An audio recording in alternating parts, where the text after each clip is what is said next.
Good morning, ma'am, sir. I am here again, Christian Seth Ibanez. I will report about the statistical tool. For problem number one, frequency distribution will be used because it is an overview of all distinct values in some variables and times they occur. For problems 2, 4, and 5, descriptive statistics such as mean, standard deviation, and percentage will be used.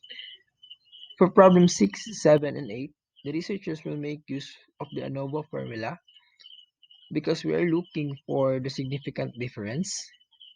Next is for problems number 9, 10, and 11. Pearson or moment of correlation will be utilized because the researchers is looking for the significant relationship of the problem. That's all. Thank you.